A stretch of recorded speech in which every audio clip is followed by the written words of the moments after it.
nosso Você Bonito e vamos falar de dieta, estilo de vida, fases hormonais. Como isso se encaixa para que as pessoas tenham aí melhores escolhas, que possam viver de maneira saudável, que possam se sentir mais seguras e, mais do que isso, né, gente, mais fortes, né, com a imunidade mais alta, com vontade de fazer mais coisa. Parece que hoje a gente vai cada vez com mais preguiça. Tem alguma coisa errada aí. E é claro que ela veio nos avisar o que tá errado. Mais uma vez, a endocrinologista que a gente adora, doutora Andressa Heimcher, bem-vinda! Boa tarde! Lindona de laranja. Adorei, toda branquinha, a loirinha fica linda, bem-vinda, viu? Né? Sempre um prazer tê-la aqui e eu adorei o tema, porque eu acho que há realmente uma confusão, que as pessoas, mas eu fiz isso a vida inteira e nunca me fez mal. E por que agora está fazendo? Porque mudou a fase hormonal? É mais ou menos isso? Exato, é. A grande ideia, isso é muito bacana da gente explicar por que está começando a surgir essa ideia da gente unir, pensando a dieta com o hormônio e o estilo de vida. Tá. Isso tudo tem surgido mais ou menos de uns 15 anos para cá, 10 anos para cá, e agora tem surgido dados cada vez mais fortes sobre o estilo da dieta mediterrânea, né?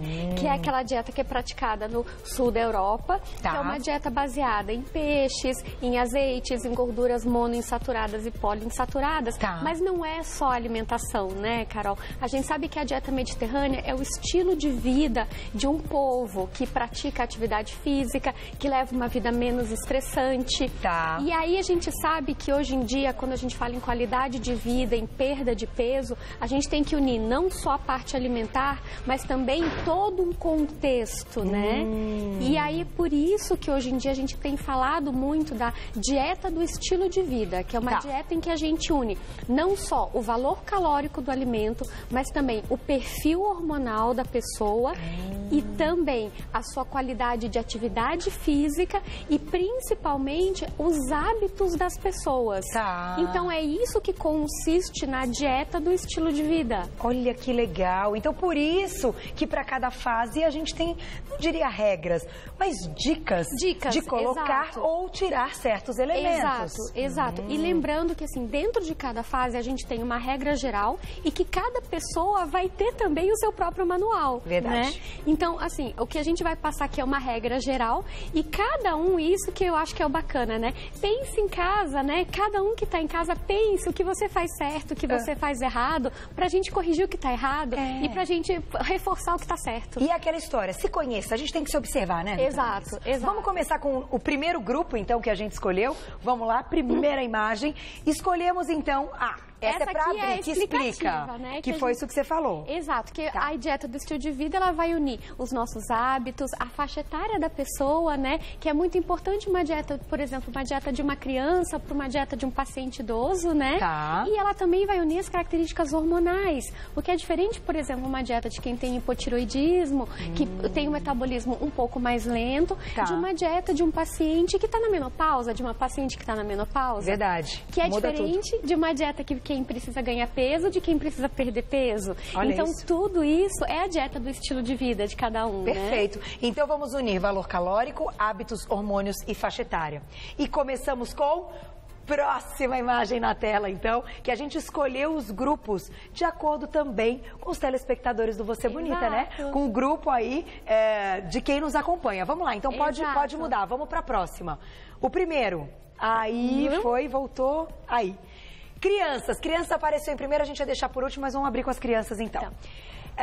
Para falar do grupo, adorei isso. Ai, que belezinho, ursinho. Né? Para falar do grupo das crianças, a gente vai começar por onde, doutora Andressa? Então, vamos lá. O que a gente precisa pensar nas crianças? Criança, para quem mamãe está em casa, que a gente sabe que tem muita mamãe fit assistindo. Sim. Né? Então, assim, a gente pensou em escolher crianças pensando na mamãe fit e nos bebês fit dessas mamães, sim, né, Carol? que a gente quer que tenham cada vez mais imunidade, que fiquem menos doentes, porque essa fase da escolinha é um negócio sério, né, doutora Andressa? Exato. Eu estou passando por ela. Aí, ó, gripe, rinite, tudo. Bronquiolite, a gente não quer nada disso, né? Então, assim, criança, o que acontece com a criança? Ela está na fase de crescimento. Ela precisa de energia, né? Então, o que tem aqui do meu ladinho? Pãozinho.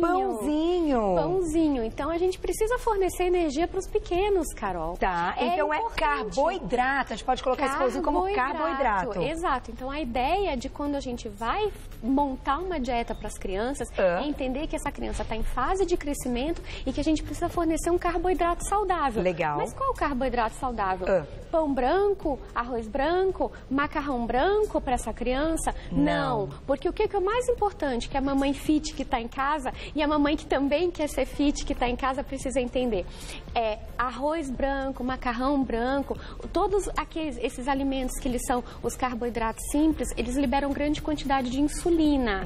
E uma insulina muito elevada gera resistência insulínica. E isso treina errado o metabolismo dos nossos bebês, das nossas crianças. E aí pode incorretamente gerar ganho de peso. Entendi. E aí treina o metabolismo de forma errada. Então não é que a gente quer que eles cresçam, fiquem gordinhos. Ai, que lindo, criança gordinha é forte, tem mais imunidade. Não está diretamente ligado. Não está. O que a gente tem, isso eu sempre falo, quando estou no consultório, a gente tem uma curva de peso. O mais importante é a gente colocar essa criança na curva de peso, ela está dentro da curva de peso, ela não pode estar a mais. A alimentação em carboidrato para essa criança, e a gente tem exemplo aqui no mesa. Você trouxe até bisnaguinha Eu integral. trouxe bisnaguinha exatamente para mostrar que a gente tem carboidrato saudável para essa faixa etária. A gente pode dar assim, olha, tem pão e é pão integral. É pão saudável para essa criança. Ela vai querer sentar e vai com a mamãe, eu dou uma bisnaguinha, bisnaguinha integral aqui, claro que pode. Pode sim. O arrozinho integral. O arroz integral, a gente pode fornecer. E outra coisa, eu sei que tem muita mamãe, isso porque agora eu sei, porque agora eu tenho Instagram, né? Então, assim, elas perguntam. Elas perguntam e tem muita mamãe que tem máquina de fazer pão em casa, né? É verdade. E elas me perguntam assim, mas posso fazer pão? Eu falei, claro que pode fazer pão. Põe a farinha nos pães. E eu trouxe essa opção da farinha de uva. Pra gente poder colocar no pão. Para as crianças? A gente pode colocar sim. Essas farinhas saudáveis, as farinhas saudáveis, né? As farinhas funcionais. As crianças podem comer? Podem comer sim. A gente pode colocar pouquinha quantidade, devagarzinho, introduzindo lentamente na dieta dessas crianças. A gente pode sim fazer os pãezinhos na dieta. Por quê? Porque essa criança é treinada desde cedo a esse paladar, essa quantidade de fibra. Eu sempre falo assim, claro que toda vez que eu vou introduzir uma dieta, eu sempre converso com um pediatra. Porque vão ter algumas crianças que vão ter mais dificuldade em digestão de fibra, né?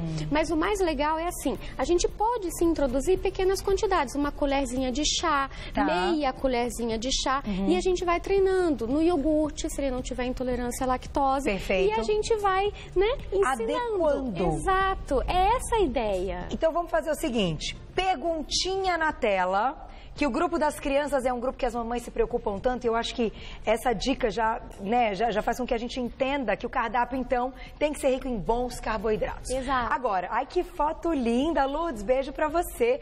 Uma criança de 7 anos que não gosta de legumes e nem verduras, o que podemos substituir? Eu vou dar um recado, você já conta? Posso falar, Inha? Da Lourdes, que ela perguntou aí, no caso, ela falou especificamente de uma criança de 7 anos, mas vamos colocar qualquer criança, né, nessa idade infantil. O que a gente pode substituir? Porque eu fico olhando, ele não come o legume, não vai comer a verdura, não tem outros alimentos que tem legume e verdura. O que a gente faz, doutora Andressa? Eu tenho uma tática minha, né? Qual é? Assim, a minha tática é a introdução de um alimento por vez. Porque, assim, algum legume e verdura, normalmente eles até gostam. Geralmente eles gostam ou de tomate ou de alface. Isso aí, por experiência de consultório, eu sei que normalmente vai bem. Então, o que normalmente eu oriento é assim, pega algum alimento que eles gostam. Por exemplo, eles gostam muito de panquequinha. Então, assim, faz a panquequinha com um tomatinho. Aí, na próxima panquequinha, é um tomatinho com uma cenourinha. E aí você vai inserindo um alimento por vez. Tem que ter, de forma mais simpática. Tem que ter paciência. Mas a gente sabe que tem muitas crianças, e meu filho muitas vezes faz isso, ele pega, não mamãe, este não quer. Aí tira ainda da boca. Eu sei. Então, difícil. Tem que ter paciência. Mas, de certa forma, respondendo a pergunta dela, não tem nada para substituir? Não, infelizmente não tem substituição. Tem que tentar fazer eles comerem. Vamos para o próximo tema, porque esse grupo é um grupo que vocês vão se identificar em casa. Então, crianças, ok? Vamos lá. Menopausa, as mulheres que estão na menopausa. Vamos falar de valor calórico, hábitos, hormônios, faixa etária, aqui no nosso quadro? Vamos falar sim. Vamos lá. E aí? Assim, o que é o mais importante, Carol? Quando a gente pensa na mulher na menopausa, e a gente vai aqui para o nosso quadro para lembrar, que é o seguinte, o que acontece na mulher na menopausa? Então, a gente está numa época, Carol, que os nossos hormônios, eles fazem a gente ter o quê? A gente ter osteoporose. Isso naturalmente, é fisiológico. Naturalmente é fisiológico, porque a mulher na menopausa, menopausa, ela tem uma tendência muito grande de perda de massa óssea. Tá. Então, a faixa etária, juntando com a parte hormonal, faz com que a mulher nessa época, ela tenha essa maior chance. Tá. Então, o que a gente precisa? Na dieta da mulher na menopausa, a gente precisa ter um aporte maior de cálcio e de vitamina D, mas a gente também precisa pensar o seguinte, que a gente precisa fazer com que essa mulher, ela não perca o quê? Massa muscular. Ah, então é hábitos. Hábitos, exatamente. Então aí a gente vai fazer o quê? A gente vai corrigir alguns velhos hábitos. Porque muitas vezes essas pacientes são o quê? São sedentárias. Né? Entendi. Então, a grande questão, quando a gente chega numa certa idade, é que a gente tem que começar a reprogramar algumas coisas que a gente veio fazendo ao longo da vida. E valor calórico, doutora Andressa? É verdade que com o passar dos anos a gente tem que comer cada vez menos? Sim, infelizmente é. Sim, a gente vai se esconder. Eu jurava que ela falar, não é bem assim, não é isso. Infelizmente é. Por quê? Por conta justamente dessa perda de massa muscular que acontece com a gente a partir dos 30, 40 anos de idade. A gente apresenta naturalmente ao longo da vida uma perda de massa muscular, Carol. E o músculo é o principal gastador de calorias do nosso organismo. Então, qual que é a grande ideia? Para evitar essa perda de massa muscular, aí eu vou te dar duas opções aqui. Vamos lá. Aqui, então, olha, a faixa etária seria mulheres na menopausa, tá, gente? Estamos falando da mulher na menopausa. Aí eu vou te dar aqui duas opções. Qual que será a opção melhor para uma mulher na menopausa, pensando que ela precisa preservar a massa muscular? Corrida, aeróbicos ou musculação? Musculação. Seria musculação ou qualquer exercício resistivo, como, por exemplo, um pilates. Então, a gente pode colocar nos hábitos dela um começo de um exercício resistivo. O que é um exercício resistivo? É aquele que a gente vai gerar resistência. Muscular. Força. Então, quando a gente vai pensar numa dieta do estilo de vida para essa paciente que está na menopausa, a gente vai ter que pensar não só no valor calórico dela, que vai ter que ser adequado para a faixa etária dela, mas também que o hábito vai ter que fazer parte da atividade física para preservar a massa. Então, vamos dizer que a gente não está falando só das mulheres na menopausa, vamos abrir um pouquinho.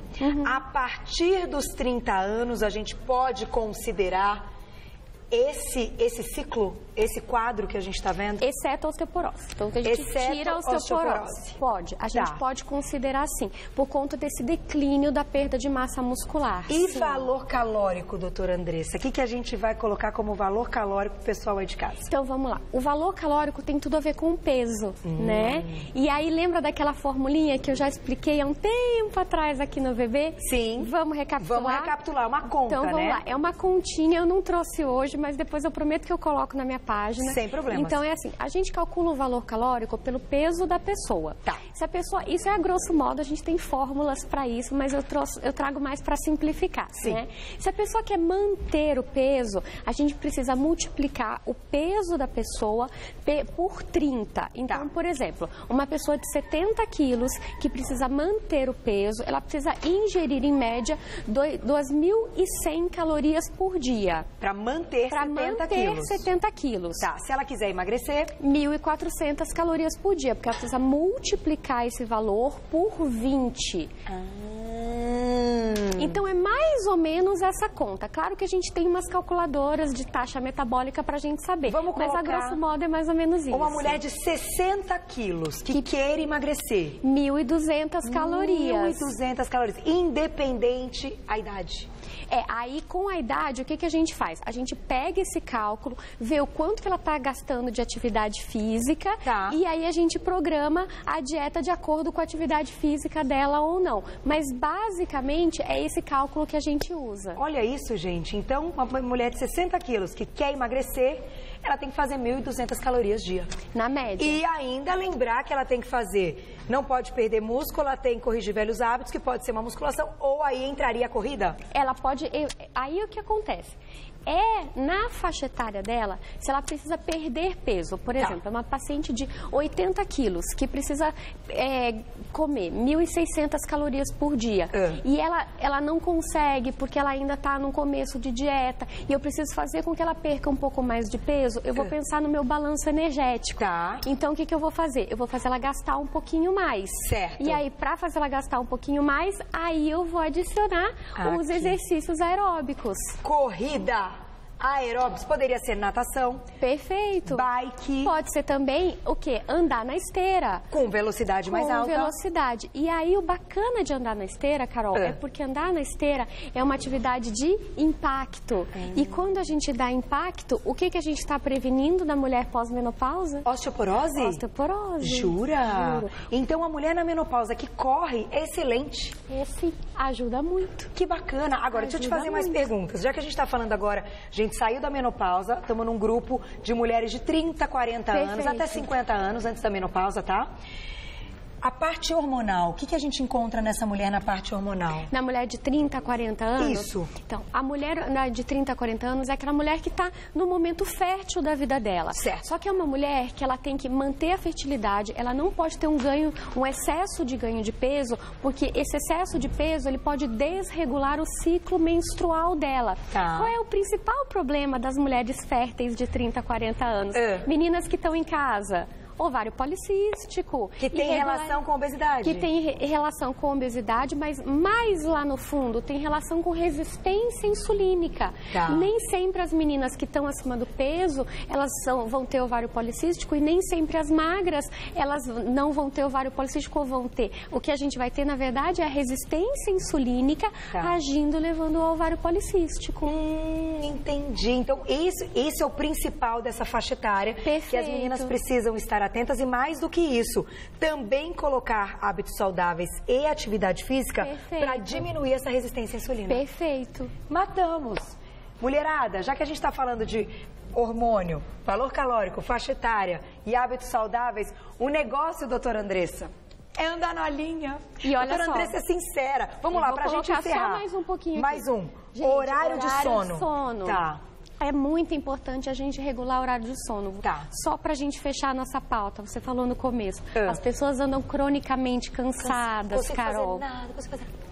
Horários diferentes de sono durante a semana, horários maiores no final de semana, mais curtos durante a semana, fazem com que o nosso organismo bagunce a liberação dos nossos hormônios. Então, gente, regulem bem os nossos horários de sono. Então, ok? tem que... Além de tudo, olha lá, vocês viram que os hábitos, a gente queria, essa era a nossa intenção. Era exatamente o valor calórico, ok, a gente vai fazer um cálculo, a faixa etária, a nossa vida vai pra, né, a gente vai cada ano que passa, ficarmos mais velhos. Os hormônios vão mudar, agora os hábitos é pro resto da vida, né, doutora Andressa? Exatamente. Só posso te agradecer. Obrigada mais uma vez. Eu que agradeço. Sempre adoramos você. Quer seguir doutora Andressa? Vai lá no Insta, @Endocrinologia em Dia, ou pelo Face, Endocrinologia em Dia, a página, pra você acompanhar o trabalho de doutora Andressa Heimcher fazendo o maior sucesso sempre. Olha lá, que linda. Obrigada pelo carinho, gente. A gente volta amanhã com muito mais Você Bonita. Um beijo, 12:30, tô te esperando. Fique com mulheres. Então,